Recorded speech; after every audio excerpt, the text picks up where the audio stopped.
DC McAlister, Denise McAlister, is a senior contributor at The Federalist, also a contributor at PJ Media, like me. She writes about Donald Trump, feminism, Me Too, and more. She's also a strong proponent for the pro-life movement and acts as a speaker advocating for the rights of the unborn children. She has been around a lot. She doesn't get enough attention. She is an excellent writer, really interesting writer. It's good to see you, DC. It's been a long time. I haven't seen you since that Ricochet gathering, I think. I know, out in California. Now, oh, you still look the same, still great. No, I'm crumbling slowly. It's just, I hold myself together for 45 minutes at a time, and then they turn off the cameras, and I just collapse. I can relate.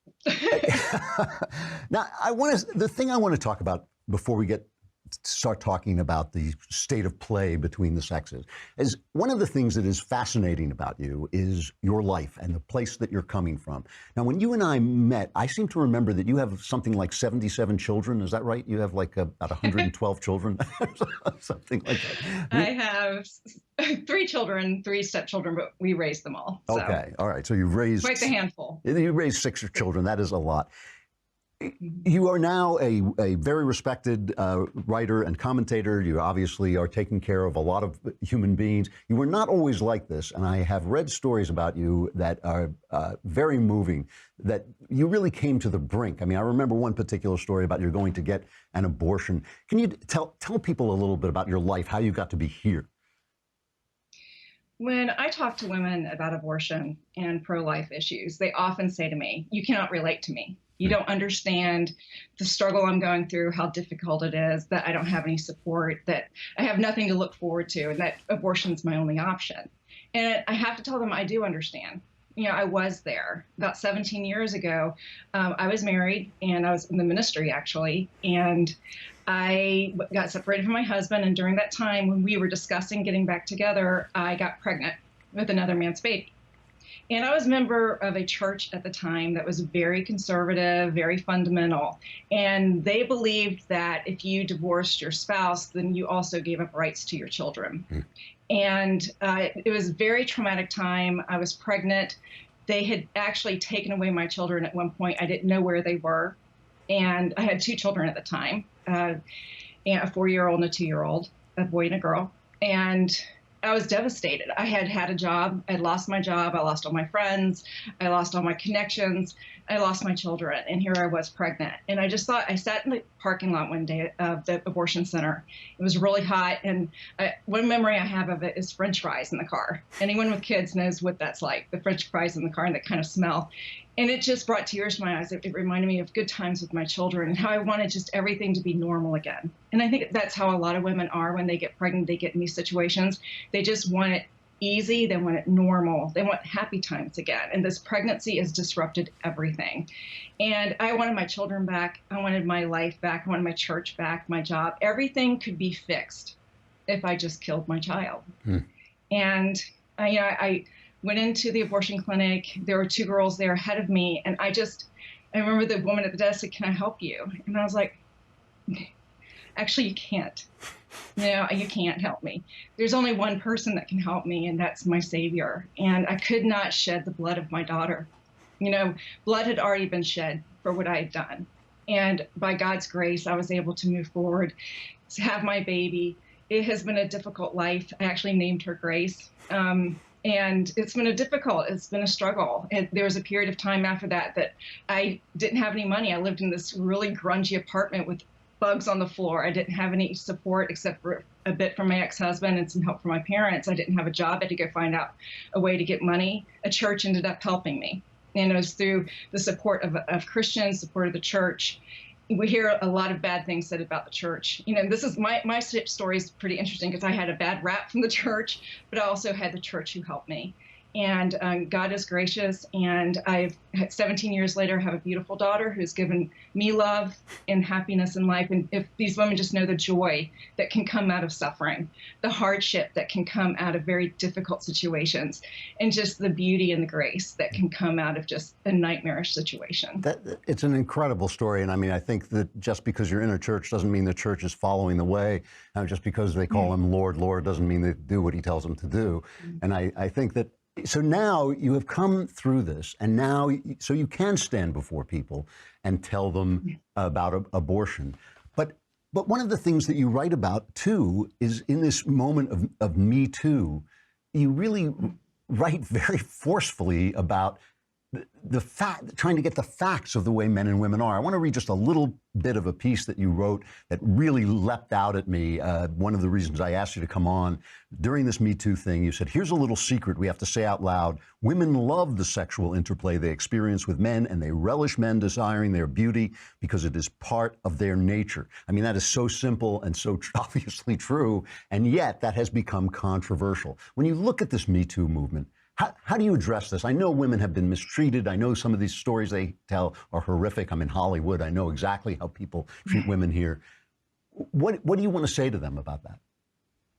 Yeah, and I'm in the DC media, so we know Yeah. that there's bad things that happen. And we always have to make that caveat. You know, we do understand that women are hurt by men, that these things happen, and we don't want that to happen. But we're not talking about that just with the Me Too movement. We're talking about a feminism movement that really is about coming in between the relationships of men and women. It's about emasculating men, calling masculinity toxic. And ultimately, it's about making women the victims, an oppressed class. That's something that's really necessary in a culturally Marxist environment, is to have an oppressed class. And for women to really gain power in society with the sexism charges, they need to show that they're victims, and they need to have an oppressor that needs to be brought down so that they can have power. Because feminism is not really about women. It's about power. We have our rights today. The feminist movement really should not exist as a defender of an oppressed class, because we have equality in America. We have respect between the sexes. Generally speaking, we do. But this feminist movement for power needs to press the idea and the belief that women are oppressed. And that's what's coming out of the Me Too movement. That's why you're getting, oh, he just looked at me wrong in a meeting, or I felt his eyes upon me. Oh my gosh, he asked me out. He may have even like touched my hand. Oh, just this, fainting couch puritanical kind of behavior from feminists who are supposed to be strong women coming out of the sexual revolution. And weren't we supposed to behave just like men and have, sex just like men? Where did that go? But it is necessary because the whole sexism and feminism charge has been fading. It hasn't been working. Not really. They've tried this war on women, but it doesn't always take hold, not like racism does. And so they really are latching onto this because we are now victims. We're oppressed, and we can bring all those nasty men down who have been oppressing us with the patriarchy, and we will finally have our day. And that's what it's about. And that's why I oppose it with every fiber of my being. Wow, as a woman. That is, I love hearing this, because when I say it, nobody pays attention. But I think you can't say it. I have to say it. You're the man. Exactly. But now you've raised at least one daughter. I don't know how many of your kids are girls. A girl comes to you today and says, she's 12, 13, and she's going out into life. What do you tell her? What's the advice that you would give a girl that age? I have 4 girls, two stepdaughters and 2 daughters. And I tell them, if you're going to have sexual tension with boys, they're going to look at you. These are how boys are. So one thing I have done with my daughters is explain to them who men are and be honest about them and not be afraid of them and not be afraid of that sexual tension, and that it's beautiful. Yeah, it's beautiful. The dance, the interaction, the sexual tension you have there, that's what we're made of. That's what relationships, that's how love is formed. And I see this attack on this relationship as really an attack on our humanity and the relationships that support it. But I just tell them, don't be afraid of that. Now, but if a guy touches you, does anything inappropriate, and exactly, as a woman, we know. If we're not afraid of men already, if we don't have those presuppositions that he's a predator already, we naturally know when a man has crossed the line from flirting or, being, awkward, rude, the way men can be. And we know. And I said, you shut him down don't run to the nearest authority if you don't have to. Shut him down, empower you. I want my girls empowered. Slap him upside the face if he's doing something to you. That's what they used to do. Yeah. And but if you really have a problem, do go to authority, do report it. If something happens to you, do not hide it. Come to me as your parent, go to someone at the church and go to an authority so that you can report it, because you don't want to be one of these women several years later who are reporting things and can't prove it and no one believes them. So, if you've been violated, you need to go to an authority and make sure that it's dealt with. So, just using my incredible powers of deduction, if you have 4 girls, you have 2 boys, and I can't help but, isn't that amazing? I was an English major, I can still do that. But I'm bad at math too. It's okay. We're writers. If I can't help but think, I mean, I did not grow up in an atmosphere where people were calling me toxic, where people were saying my masculinity was toxic. It was rather the other way around: be a man, stand up, do what you have to do, which actually I found incredibly helpful. I thought he gave me some very good guidance on how to behave. What do you say to your sons when they're young, when they're just coming into the world, as social beings? What's your advice to them? Well, it's understood you will respect women. You will respect me. You will honor them. You will not take advantage of them. I can't even imagine my boys doing that. I can't. Of course not. They're loving to the women in their lives, and I can't imagine them even doing it, because I've just said you will respect them, and so they know that. They know because they value their sisters, they value their mothers, they value femininity. And, so I've taught them that value. Their father has led them in that value, and to show them what a man looks like, and treats us. They're free to see how, and I know this may offend some people, the sexual interplay between me and my husband. I mean, not intimately, but, just the flirting, and we're affectionate, and what that is healthy looks like, and the sexual interplay between the masculinity and the femininity there, and they've seen it, and they aren't afraid of it. They know what it looks like. And hopefully they will want it in their own relationship one day. And I think they do. They want to have that close bonding, that complementary relationship that is so beautiful between men and women. So I tell them, don't let these feminists beat you down. Be a man, be strong, be proud of who you are. Take care of women. Use your strength to actually protect women. Because let me tell you, if you want to really defend women, the best defenders of women are strong, good men. It's so simple. It's not the Yaya. It's not the Yaya sisterhood that's going to come save you when the bad strong men come after you. Yeah. I'm serious. I mean, I've had situations in my life where I've had bad men in my life dealing with me. I didn't run to the girls. They're weak. I'm sorry. I go to the men, the strong, good men. I went to my father. My father was a Marine. He protected me. I grew up near a military town. I love strong men who are protecting me, who risk their lives for me. Men do all the hard work. They do all the nasty jobs. 99% of them are in dangerous jobs compared to women. And, I value that, because I know myself. I know as a woman, I don't have the strength and fortitude that a man has.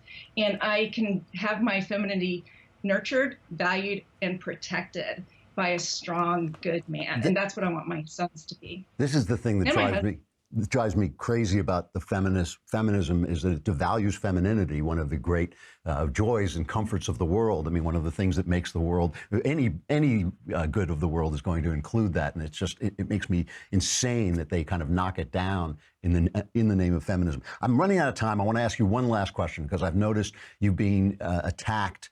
You were even attacked on one of your own sites, Ricochet, because you support Donald Trump. Obviously, Donald Trump has said rough things about women. He said things about women that are impossible to defend. He's a billionaire who ran beauty contests. We know how he was living his life, and yet you defend him. Why? Why do you defend him? Well, I don't defend those statements, of course, obviously, and even during the election. I've experienced the whole range of how men behave toward women. I mean, from abuse, to a gentleman who's treated me like a queen. So I know all the in-betweens. I know exactly what it looks like. And I know that the behavior of Donald Trump and the things that he said, I do not know what he's done, but the things that he has said, are not respectful of women always, but he's also said a lot of respectful things to women. And from his actions, he's been very respectful to some women, especially in the workplace. But I'm not going to pretend that he's, a perfect man by any means. I'm not going to defend those comments. But he's also a political figure. He's a secular figure. He is a political leader. And I'm under no delusion that these men are flawed deeply. Every president in our history has been flawed like this. And that doesn't mean that two wrongs make a right. But I also know that this man is not my pastor. He is my president. He's making civil decisions for me and not spiritual decisions for me. Do I want him to be a good man? Do I want him to have good character? I want him to be trustworthy. Now, I do find him to be trustworthy as a political leader, as a president, as much as you can trust presidents. I'm a member of the press. You never really should trust them completely. Right. But you know what I'm saying. You have to have some measure of confidence in them. And I do, and especially compared to Hillary Clinton during the election. Yeah. And, so I'm not going to beat him up about things. Now, if he's violated the law, if he's done something criminal, we need to deal with that. But no, he's not my pastor. He's my president, and that's what I'm looking for. What are you doing to make our country more free, our country stronger, and our country, really great? And again, to put it in his terms, I appreciate that. DC McAlister, you are just an amazing voice of common sense. It's amazing. It's amazing to me that things you say are controversial when they're so clearly true. A senior contributor at The Federalist, an excellent site, also at PJ Media, where I am, but also an excellent site in spite of that. And you can find her on Twitter at McAlisterDen, D-E-N. Denise, thank you very much. I hope you'll come back again. I will. Thank you for having me. It was great to be here. It's good to see you. All right. All right, she's really terrific, isn't she? She's really something else. All right.